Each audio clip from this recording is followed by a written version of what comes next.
Welcome to கல்வி IAS academy YouTube channel. Online free Tamil series பார்த்துட்ருக்கோம். So ஒவ்வொரு இயலாகவே பார்த்துட்ருக்கோம். இதுக்கு முன்னாடி 6th ஃபஸ்ட்டு டேர்மில் இருக்கக்கூடிய 3 இயலும் முடிஞ்சிடுச்சு. அதே மாதிரி 6th செகண்ட் டேர்மில் இருக்கக்கூடிய ஒரு இயலும் முடிஞ்சிடுச்சு. இப்போ நம்ம 6th செகண்ட் டேர்மில் இருக்கக்கூடிய இயல் 2 பார்க்க போகிறோம். இதுக்கு முன்னாடி இருக்கக்கூடிய வீடியோஸை நீங்கள் பார்க்கல அப்படின்னா நம்ம சேனலில் பிளேலிஸ்ட்டில் தமிழ் சீரீஸ் அப்படிங்கிறது இருக்குது. அதில் போய் நீங்கள் பார்த்துக்கோங்க, ரொம்பவே யூஸ்ஃபுல்லாக இருக்கும். ஸோ இன்றைக்கி பார்க்க போகிறது இயல் 2 பாடறிந்து ஒழுகுதல். இதில் பாருங்கள், ஃபஸ்ட் ஒரு கவிதை பெயரை கொடுத்துருக்காங்க. இயல் 2ல் ஆசாரக்கோவை பாருங்கள். நல்லொழுக்கமே நல்ல மனிதர்களை உருவாக்கும். நம் ஒழுக்க நெறிமுறைகளை அறிந்தால்தான் அவற்றை பின்பற்றி நல்வாழ்வு வாழ முடியும். ஸோ இதுதான் அந்த நுழையும் முன்னில் இருக்கக்கூடிய ஒரு இன்ட்ரொடக்ஷன். தென் இதில் பாருங்கள், முக்கியமான பாடல் வரிகள் இருக்குது பாருங்கள். நன்றி அறிதல், பொறையுடைமை, இன்சொல்லோடு எண்ணாத எவ்வுயிர்க்கும் செய்யாமை, கல்வியோடு ஒப்புரவு ஆற்ற அறிதல், அறிவுடைமை, நல்லினத்தாரோடு நட்டல், இவை 8ம் சொல்லிய ஆசார வித்து. இதுதான் இந்த பாடல் வரிகள். இவை 8ம் அப்படின்னு கொடுத்துருக்காங்க பார்த்தீங்களா? ஸோ 8 கருத்துக்களை சொல்கிறது தான் இந்த ஆசார வித்து அப்படிங்கக்கூடிய ஆசாரக்கோவை பாடல். தென் இது எதில் முடியும் அப்படின்னு பார்த்து வச்சுக்கோங்க. ஆசார வித்து அப்படிங்கிறதுல முடியுது. இது ஈஸி தான், கஷ்டம் கிடையாது. ஆசார வித்து, ஆசார கோவை ஞாபகம் வச்சுப்பீங்க. தென் அது மட்டும் இல்லை, இது 8 கருத்துக்களை உடையது. இதை எழுதினவங்களோட ஆசிரியர் பேரை பார்த்து வச்சுக்கோங்க. பெருவாயின் முள்ளியார். சொல்லும் பொருளும் பார்க்கலாம். ஒப்புரவு, எல்லோரையும் சமமாக பேணுதல், இதை போதுமானது. தென் பாடலின் பொருள் பாருங்க. பிறர் செய்த உதவியை மறவாதிருத்தல், இதுதான் அந்த ஃபர்ஸ்ட் ஒன்.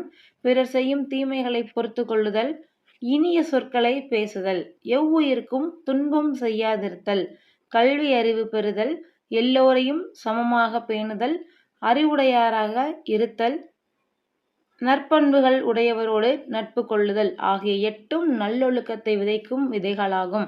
ஸோ ஆசாரக்கோவையில் எத்தனை கருத்துக்கள் சொல்லியிருப்பாங்க அப்படின்னா 8 கருத்துக்கள் சொல்லியிருப்பாங்க. இந்த ஆசாரக்கோவையின் ஆசிரியர் பெயர் பாருங்க, பெருவாயின் முள்ளியார். இவர் பிறந்த ஊர் கயத்தூர். ஆசாரக்கோவை என்பதற்கு நல்ல ஒழுக்கங்களின் தொகுப்பு என்பது பொருள். இதே மாதிரி நம்ம மூதுரைக்கு பார்த்துருப்போம். இது 11 கீழ்கணக்கு நூல்களில் ஒன்று. இன்ஃபர்மேஷன்ஸ்லேயே இதுக்கு முன்னாடி பார்த்த வீடியோஸ்களே நம்ம சொல்லியிருக்கோம். 11 கீழ்கணக்கு நூல்கள்னால் என்ன, மேல் கணக்கு நூல்கள்னால் என்னன்னு பார்த்துருப்போம். 11 வரிகளுக்கு கீழே இருந்துச்சுன்னா அது 11 கீழ்கணக்கு நூல்கள், அவ்வளோதான். தென் அடுத்து பாருங்கள், இது எத்தனை வெண்பாக்களை உடையது? 100 வெண்பாக்களை உடையது. இது ரொம்ப ரொம்ப முக்கியமான ஒன்று. பெருவாயின் முள்ளியார் எழுதிய ஆசாரக்கோவை எத்தனை வெண்பாக்களை உடையதுன்னா 100 வெண்பாக்களை உடையது. ஸோ இதை எப்படி ஞாபகம் வச்சுக்கலாம்? இதுக்கு ஒரு ஷார்ட்கட் சொல்லுவோம். என்ன அப்படின்னா, பெருவாய் பாருங்க, பெரிய வாய் அப்படிங்கிற மாதிரி ஞாபகம் வச்சுக்கோங்க. 100 இட்லியும் சாப்பிடக்கூடிய அளவுக்கு வாய் பெருசாக இருக்கும் அப்படின்னு ஞாபகம் வச்சுக்கோங்க.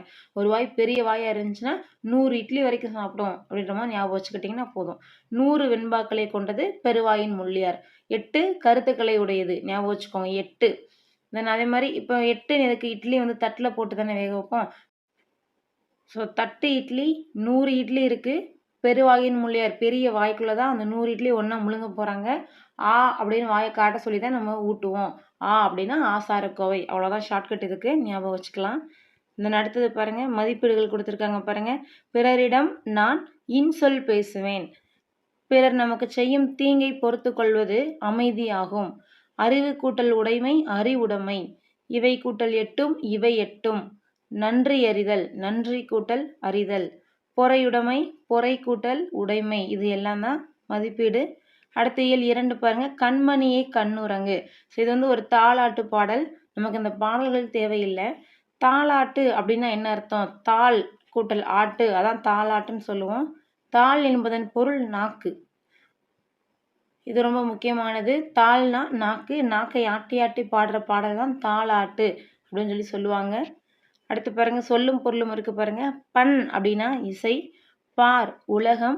தென் அதுக்கப்புறம் தொகை சொற்களின் விளக்கம் ரொம்பவே முக்கியமான ஒன்று. முத்தேன் அப்படின்னா கொம்புத்தேன், மலைத்தேன், கொசுத்தேன். முக்கனி மா, பலா, வாழை. முத்தமிழ், இயல் தமிழ், இசைத்தமிழ், நாடகத்தமிழ். ஸோ இதை ஞாபகம் பண்ணி வச்சுக்கோங்க. தென் முத்தேன், தேன் அப்படின்னு இருக்கு இல்லையா, இது எந்த நாட்டுக்கு உரியது? சேர நாட்டுக்கு உரியது. ஸோ சேர நாடு அப்படின்னு பார்த்தீங்கனாலே கேரளா ரீஜன் அந்த பக்கம் இருக்கக்கூடியது. அங்கே வந்து தேன் அதிகமாக கிடைக்குங்கிற மாதிரி ஞாபகம் வச்சுக்கோங்க. முக்கணி பாருங்க, மாப்பழா, வாழை, சோழ நாடு. ஸோ பொதுவாகவே சோழ நாடு சோறுடைத்துன்னு சொல்லி சொல்லுவோம். ஸோ அப்படி பார்க்கையில மா, பலா, வாழை அப்படிங்கக்கூடிய இந்த முக்கணிகளும் கிடைக்கக்கூடிய இடம் சோழ நாடு. அடுத்து பாருங்க, முத்தமிழ், பாண்டிய நாடு, இயல் தமிழ், இசைத்தமிழ், நாடகத்தமிழ் மூன்றுமே இருக்கும். ஸோ இதையும் எக்ஸ்ட்ராவாக மார்க் பண்ணி வச்சுக்கோங்க போதும். இப்போ நம்ம பார்த்த விஷயங்கள் தான் இருக்குது. தாலாட்டு என்ன இலக்கியங்களுள் ஒன்று அப்படின்னு பார்த்தீங்கன்னா, தாலாட்டு வாய்மொழி இலக்கியங்களுள் ஒன்று, முக்கியம். நெக்ஸ்ட் ஒன் போகலாம். இயல் 2 பாருங்க, தமிழர் பெருநாள். ஸோ இது பொங்கல் செலிப்ரேஷன் பற்றின ஒரு விஷயம். பொங்கல் விழாவுக்கு இன்னொரு பேரும் இருக்குது, தமிழர் திருநாள் அப்படின்னு சொல்லுவாங்க. கதிரவனுக்கு நன்றி கூறி சிறப்பு செய்யும் விழா அப்படிதான் பொங்கல் விழா. உழவர்கள் ஆடியில் விதைப்பாங்க, தைத்திருநாளில் அறுவடை செய்வாங்க. ஒரு பாடல் வரிகள் கூட இருக்கும், கேள்விப்பட்டிருப்பீங்கன்னு நினைக்கிறேன். ஆடிப்பட்டம் தேடி சென்று விதை போடு அப்படின்னு சொல்லுவாங்க. ஸோ ஆடிப்பட்டத்தில் விதைப்பாங்க, தைத்திருநாளில் அறுவடை பண்ணுவாங்க. தென் தைத்திங்கள் முதல் நாள் தான் பொங்கலிட்டு வழிபடுவாங்க. தென் அடுத்தது பாருங்க, இதுக்கு தான் அறுவடை திருநாள்னு சொல்லுவோம். நெக்ஸ்ட் ஒன்று பாருங்க, போகி திருநாள் பாருங்க. பழையன கழிதலும் புதியன புகுதலும், இதுதான் வந்து போகியோட ஒரு சின்ன டெஃபினேஷன் வச்சுக்கோங்க. பழசெல்லாம் கழியுது, புதுசெல்லாம் வாங்குறோம் அப்படின்னா ரொம்ப நல்ல ஒரு விஷயம். இப்போ நம்ம வீடை க்ளீன் பண்ணாலே நல்லது அப்படின்னு சொல்லுவாங்க. ஸோ நல்ல விஷயம் ஞாபகம் வச்சுக்கோங்க. நன்னூல்ல இதை பற்றி சொல்லியிருக்காங்க. தென் அடுத்து பாருங்க, வீட்டில் உள்ள பயனற்ற பொருள்களை நீக்கி வீட்டை தூய்மை செய்யும் நாள் தான் போகி திருநாள் அப்படின்னு சொல்லி சொல்லுவாங்க. தென் இதுக்கு நீங்கள் ஒரு மூவியில் கூட விவேக் சாரோட ஜோக்கு ஒன்று வரும். அதில் அவர் இப்படி தான் பண்ணுவார். பழசெல்லாம் போய் காலி பண்ண போகிறேன் அப்படின்னு சொல்லி வீட்டில் இருக்கிற ஒரு பாட்டியெல்லாம் தூக்கிட்டு போவார். பாட்டியோ தாத்தாவோ சம்திங் யாரோ ஒருத்தர் கூட தூக்கிட்டு போய் அதை க்ளீன் பண்ணுற போகிறேன் அப்படிலாம் எடுத்துகிட்டு போவார். ஸோ இந்த மாதிரி பழசை போக்கி புதுசு கொண்டு வரது தான் போகி அப்படிங்கிறத ஞாபகம் வச்சுக்கோங்க. இதை பற்றி சொல்லியிருக்கிற விஷயம் நன்னூல், ஏன்னா பழசை கழிக்கிறது நல்லது அப்படின்னு ஞாபகம் வச்சுக்கோங்க. அடுத்தது பாருங்கள், தை முதல் நாளில் திருவள்ளுவர் ஆண்டு துவங்குகிறது, தை 2ஆம் நாள் திருவள்ளுவர் நாள் கொண்டாடப்படுகிறது.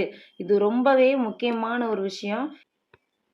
எப்போ திருவள்ளுவர் ஆண்டு, எப்போ திருவள்ளுவர் நாள் அப்படிங்கிறத பாருங்கள். தை முதல் நாள் திருவள்ளுவர் ஆண்டு, 2ஆம் நாள் திருவள்ளுவர் நாள் பார்த்து வச்சுக்கோங்க. இப்போ முதல்ல வந்து நியூ இயர் புது வருஷம் தான் தொடங்கும், அடுத்ததான் நாள் அப்படிங்கிற மாதிரி ஞாபகம் வச்சுக்கிட்டிங்கன்னா இதையும் நீங்கள் ஈஸியாக போட்டுருவீங்க. அடுத்து பாருங்கள், மாட்டுப்பொங்கல். மாடு அப்படிங்கிற சொல்லுக்கு செல்வம் அப்படிங்கிறது தான் பொருள். நம்ம நிறைய தடவை அதை பார்த்துருக்கோம். அடுத்து பாருங்கள், திருவள்ளுவர் ஆண்டு கிமு 31, அதாவது பொது ஆண்டுக்கு முன் அப்படின்னு சொல்லுவோம். கிமு 31 பிறந்தவர் தான் திருவள்ளுவர். ஸோ திருவள்ளுவர் ஆண்டை கணக்கிடணும் அப்படின்னா இப்போ நம்ம எந்த இயரில் இருக்கிறோமோ அது கூட 31 ஆட் பண்ணிங்க அப்படின்னா திருவள்ளுவர் ஆண்டு கிடச்சிரும். ஃபார் அன் எக்ஸாம்பிள், நம்ம 2024 போக போகிறோம். 2024 + 31 ஆட் பண்ணிங்க அப்படின்னா இங்கே 5, ஒரு 5, 0, 2. ஸோ இதுதான் திருவள்ளுவர் ஆண்டு. நம்ம திருவள்ளுவர் ஆண்டை கால்குலேட் பண்ணி நடைமுறை ஆண்டு கூட சேர்த்து நம்ம இப்போ இந்த மாதிரி பார்க்கலாம். 2055 இதுதான் திருவள்ளுவர் ஆண்டை சேர்த்து நம்ம பார்க்கக்கூடிய வருடம். அடுத்து பாருங்கள், மஞ்சு விரட்டு. மஞ்சு விரட்டு அப்படிங்கிறதுக்கு மாடுகளை அடக்கி தழுவும் வீர விளையாட்டு அப்படின்னு நம்ம சொல்லுவோம். இந்த விளையாட்டுக்கு மாடு பிடித்தல், ஜல்லிக்கட்டு, ஏறு தழுவுதல் இந்த மாதிரியான பெயர்களுமே இருக்குது. அடுத்தது பாருங்கள், தெரிந்து தெளிவோம் பாருங்கள், ரொம்பவே முக்கியமான ஒன்று. அறுவடை திருநாளை ஆந்திரா, கர்நாடகா, மராட்டியம், உத்தரப்பிரதேசம் ஆகிய மாநிலங்களில் மகர சங்கராந்தி அப்படிங்கிற பேரில் கொண்டாடுறோம். இது பஞ்சாப் மாநிலத்தில் லோரி அப்படின்னு சொல்கிறோம். குஜராத், ராஜஸ்தானில் உத்தராயன் அப்படின்னு சொல்லிட்டு இருக்கோம். மதிப்பீடு பாருங்க, கதிர் முற்றியதும் அறுவடை செய்வர், விழா காலங்களில் வீட்டின் வாயிலில் மாவிலையால் தோரணம் கட்டுவர், பொங்கல் கூட்டல் அன்று பொங்கல் அன்று, போகி பண்டிகை போகி கூட்டல் பண்டிகை, பழையன கழிதலும் புதியன புகுதலும் நன்னூல். ஸோ இந்த மாதிரி நீங்கள் பாடல் வரிகளை பார்க்குறீங்க அப்படின்னு சொன்னால் அதை பார்க்கும்போதே அது எந்த நூல் அப்படிங்கிறதையும் சேர்த்து ஞாபகம் வச்சு பாருங்கள். பச்சை பசேல் என்ற வயலைக்கான இன்பம் தரும், பட்டுப்போன மரத்தைக்கான துன்பம் தரும். இயல் 2 பாருங்க, மனம் கவரும் மாமல்லபுரம். ஸோ அடுத்து வந்து ஒரு லெசன் கொடுத்துருக்காங்க, மாமல்லபுரத்தை பற்றின குறிப்பு. மாமல்லபுரம் யார் கட்டினது அப்படின்னா மாமல்லன் நரசிம்மவர்மன். மாமல்லன் அப்படிங்கிற ஒரு சிறப்பு பெயரும் அவருக்கு இருக்குது. 6th ஸ்டாண்டர்ட் புக்கில் பார்த்தீங்கன்னா ஹிஸ்ட்ரி புக்கில் மாமல்ல நரசிம்மவர்மன் பற்றி கொடுத்துருப்பாங்க. தென் இதில் பாருங்கள், மாமல்லபுரம் கோயிலுக்கான ஒரு சிறப்பம்சம், ஒரே பாறையை செதுக்கி செய்யப்பட்ட கோவில் இது. ரதம்னா தேர் அப்படின்னு சொல்லுவோம், தேர் வடிவத்தில் இருக்கும், அதனால இதை ரத கோவில் அப்படின்னு சொல்லி சொல்கிறாங்க. இந்த 5 ரதங்கள் இருக்கிறதுனால இந்த இடத்திற்கு பஞ்சபாண்டவர் ரதம் அப்படின்னும் பேர் இருக்குது. தென் இது எந்த காலம்னு பாருங்கள், 7ஆம் நூற்றாண்டு. மாமல்லபுரத்தில் காண வேண்டிய இடங்கள் கொடுத்துருக்காங்க பாருங்கள். அர்ஜுனன் தபசு, கடற்கரை கோவில், பஞ்சபாண்டவர் ரதம், ஒற்றைக்கல் யானை, குகை கோவில், புலிக்குகை, திருக்கடல் மல்லை, கண்ணனின் வெண்ணெய் பந்து, கலங்கரை விளக்கம். ஸோ இந்த இடங்கள்லாம் எங்கே இருக்குது அப்படின்னா மாமல்லபுரத்தில் தான் இருக்குது. அடுத்தது பாருங்கள், நரசிம்மவர்மனின் தந்தையின் பெயர் பார்த்தீங்கன்னா மகேந்திரவர்ம பல்லவர். இந்த கோயிலோட சிறப்பு என்ன அப்படின்னா 4 தலைமுறைகளாக உருவாக்கப்பட்டது தான் இங்கே இருக்கக்கூடிய சிற்பங்கள் அப்படின்னு ரொம்ப பெருமையாக சொல்கிறதா சொல்லியிருப்பாங்க. தென் இதை பற்றின எக்ஸ்ட்ரா இன்ஃபர்மேஷன்ஸ் கொஞ்சம் நோட் பண்ணி வச்சுக்கோங்க. மாமல்லபுரம் கோவில் 1984 யுனெஸ்கோ ஸ்டேட்டஸ் வாங்கியிருக்கோம்.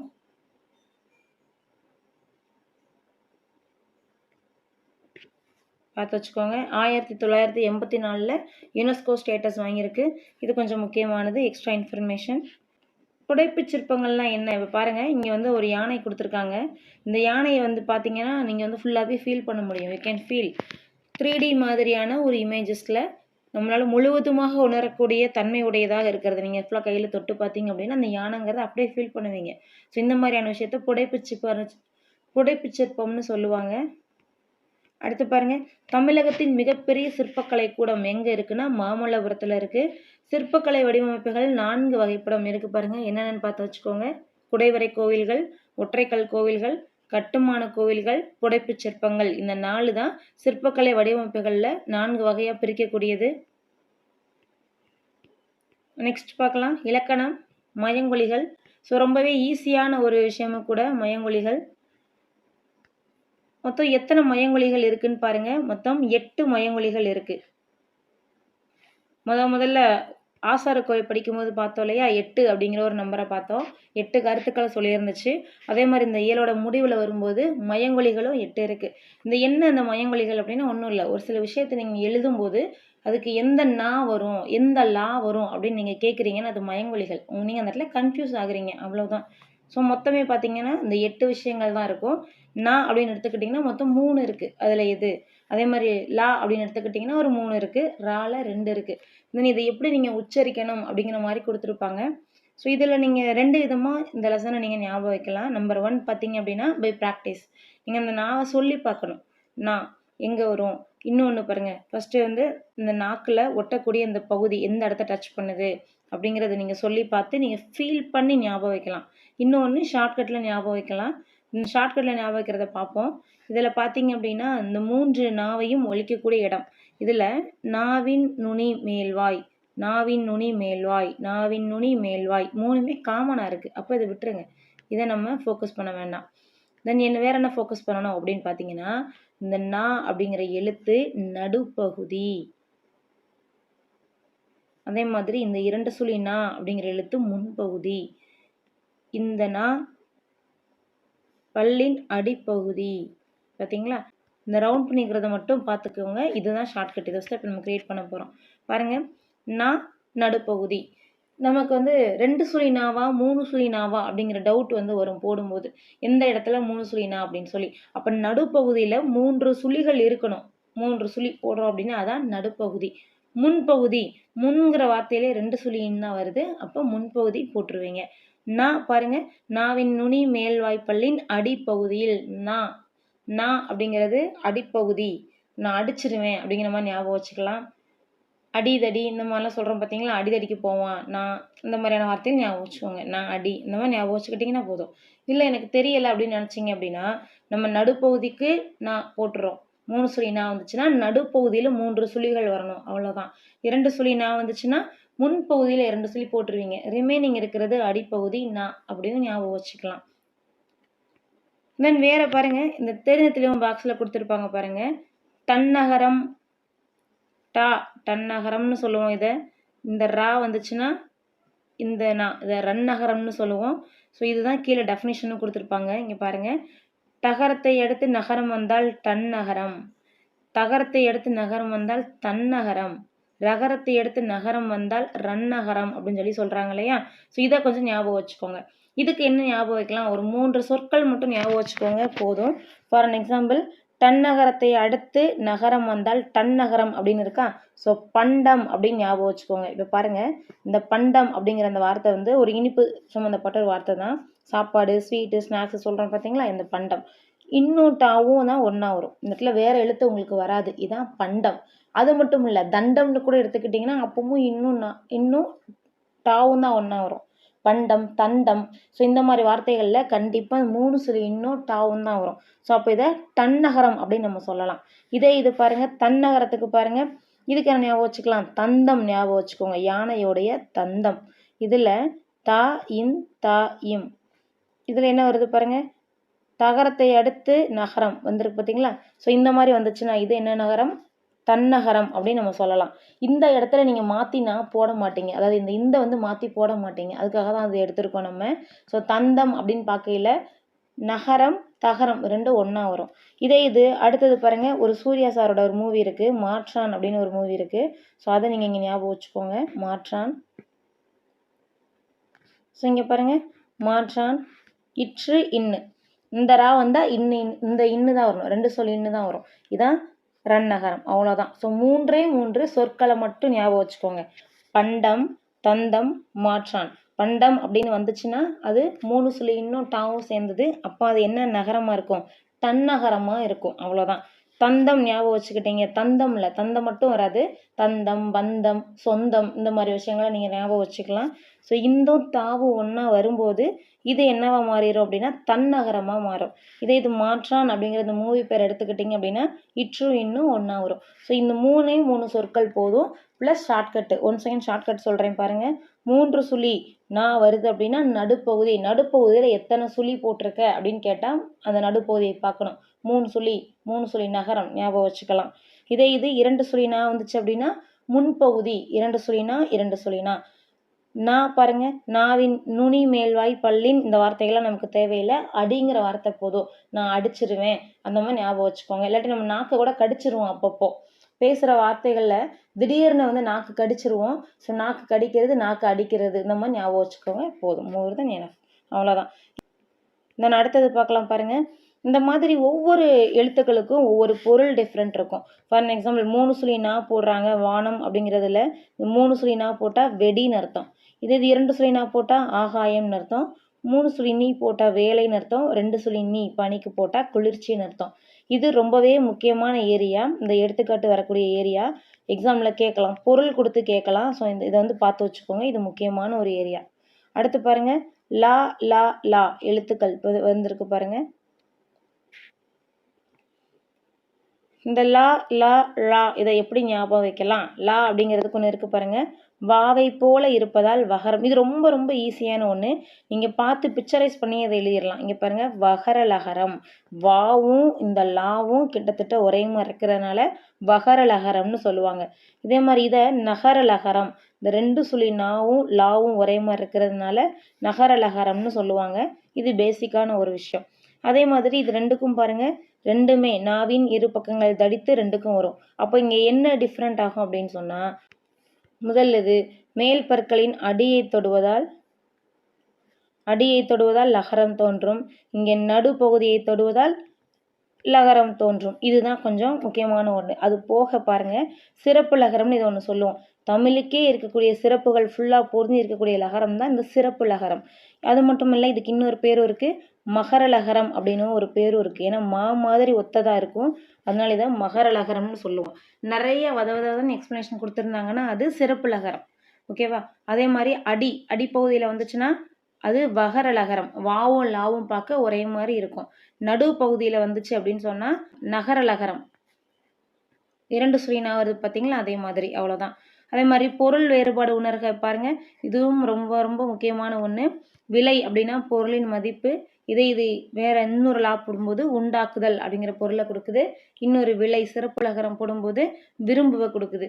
அதே மாதிரி இலை பாருங்க, இலையில் இந்த இடத்துல வகரலகரம் போடும்போது என்ன வருது, செடியின் இலைன்னு வருது. அடுத்த இலை நகரலகரம் போடும்போது மெலிந்து போதல் அப்படிங்கிறதுக்கு, என்னப்பா இப்படி இழைச்சிட்ட அப்படின்னு கேட்போம் பார்த்தீங்களா, அந்த மாதிரி சொற்கள். அடுத்து இலை சிறப்பு லகரம் போடும்போது நூல் இலையை மீன் பண்ணுது. அடுத்து ராரா எழுத்துக்கள் பாருங்க. ஸோ இது ரொம்ப ஈஸி. இடையினர் அகரம், வல்லினர் அகரம். கசட தபர வல்லினம், எனனமன மெல்லினம், ஏரள வளல இடையினம் படிச்சிருப்போம் பார்த்தீங்களா. ஸோ அதில் வரக்கூடிய இந்த ராவை வச்சு இதை போட்டுடலாம். அவ்வளோதான், இதுவும் முடிஞ்சிடுச்சு. தென் பாருங்க, நாவின் நுனி மேல் அன்னத்தின் மையப்பகுதியை உரசுவதால் தான் இந்த ரகரம் வரும். மையப்பகுதி, இதுவும் ஈஸியாக ஷார்ட்கட் ஞாபகம் வைக்கலாம், சொல்லி கொடுக்குறோம். மையப்பகுதி. அதே மாதிரி பாருங்க, நாவின் நுனி மேல் அன்னத்தின் முதல் பகுதியை தொடுவதால், இந்த இடத்துல முதல் பகுதி, நம்ம ரவுண்ட் பண்ணியிருக்க லைனை மட்டும் பார்த்துக்கிட்டிங்கன்னா போதும். இங்கே பாருங்க, ராங்கிற இடத்தோட மையப்பகுதி. அப்போ இந்த ரா இப்போ நம்ம போடுறோம்னா இதுதான் மையப்பகுதி. இந்த ரால மையப்பகுதி இருக்கு. இந்த ரால மையப்பகுதி இருக்கா, கிடையாது. ஸோ மையப்பகுதி வர்றதுனால இந்த ராவை தான் நீங்கள் ஞாபகம் வைக்கணும். அதை வல்லின ரகரம் தான் மையப்பகுதிங்கிற வார்த்தை வரும். இந்த ரால ஒரே ஒரு இதாக இருக்கும். நம்ம பசங்க சொல்லும்போது சொல்லுவீங்க ரெட்டரா ஒத்தரா அப்படின்லாம் சொல்லிட்டு இருப்பீங்க. இந்த ஒரே ஒரு ரா உங்கள் இதுக்கே வருவோம். ஏன்னா நம்ம புதுசாக ஷார்ட்கட்டுங்கிற பேர்லையோ இல்லை புதுசாக ஒரு விஷயத்த உங்ககிட்ட ஆக்சுவலி இலக்கணங்கிறதே கொஞ்சம் ரேரான ஒரு விஷயமா தான் பார்ப்பீங்க. புதுசாக ஒரு கான்செப்டை சொல்லி புதுசாக ஒன்று கொண்டு வரும்போது இன்னும் உங்களுக்கு அது ட்ரிக்கியாக போகக்கூடாது. அது ஈஸியாக இருந்துச்சுன்னா தான் படிக்கவும் ஈஸியாக இருக்கும். ஸோ அதனால் பாருங்கள், நீங்கள் சொல்கிற அந்த ஒத்தரா சொல்கிறீங்க இல்லையா, அந்த ஒரே இது தான். ஒரே ஒரு ரா சொல்கிறத முதல் பகுதி மட்டும் ஞாபகம் வச்சுக்கோங்க. இந்த முதல் பகுதி முடிஞ்சு, ஷார்ட்கட் முடிஞ்சு. அதே மாதிரி பாருங்கள், இந்த ரா ரெண்டாவது போட்டிருக்க வல்லின ரகரத்தில் மையப்பகுதி இருக்குது. இதுதான் அந்த மையப்பகுதி. அந்த மையப்பகுதி வந்துச்சுன்னா அதை நம்ம வல்லின ரகரம்னு சொல்லுவோம். அவ்வளோதான். ஸோ அடுத்து பாருங்கள், பொருள் வேறுபாடு பாருங்கள். ஏரி அப்படின்னு சொன்னால் நீர்நிலைன்னு சொல்லுவோம். இன்னொரு ஏரி அப்படிங்கிறதுக்கான பொருள் மேலே ஏரி. கூரை, வீட்டின் கூரை, கூரை கூரை புடவை. ஸோ இதுதான் பொருள் வேறுபாடு. ஸோ இந்த மயங்கொலிகளில் பொருள் வேறுபாடு ரொம்பவே முக்கியம். லகரத்திற்கான பொருள் பார்த்துருக்கோம், ரகரம் பார்த்துருக்கோம், நகரம் பார்த்துருக்கோம். ஸோ இதை கொஞ்சம் ஞாபகம் வச்சுக்கோங்க. இந்த 8 மயங்கொலிகள் ரொம்பவே ஈஸியான ஒரு கான்செப்ட் தான், ஈஸியாக ஞாபகம் வச்சுக்கலாம். ஸோ இது முடிச்சுட்டு இதை போட்டு பாருங்கள், இந்த மதிப்பீடை போட்டு பாருங்கள். இந்த 10 கொஷின் உங்களுக்கு எந்த அளவுக்கு தெரியுதுன்றதை நீங்களே போட்டு செக் பண்ணி பாருங்கள். பின்னாடி இருக்கிற புக் பேக்கப் போட்டு பார்க்கும்போது தான் உங்களுக்கு அந்த பாடத்தை பற்றின புரிதல் எவ்வளோ இருக்குங்கிறது தெரிஞ்சுக்க முடியும். அடுத்தது பாருங்கள், கலைச்சொல் அறிவும் பார்க்கலாம். வெல்கம், நல்வரவு, ஸ்கல்ப்சர் சிற்பங்கள், சிப்ஸ் சில்லுகள், ரெடிமேட் ட்ரெஸ் ஆயத்த ஆடை, மேக்கப் ஒப்பனை, டிஃபன் சிற்றுண்டி. ஸோ இது ரொம்ப முக்கியமான ஒன்று. இதோட இந்த இயல் முடிஞ்சிடுச்சு. தேங்க்யூ அண்ட் தேங்க்ஸ் ஃபார் வாட்சிங்.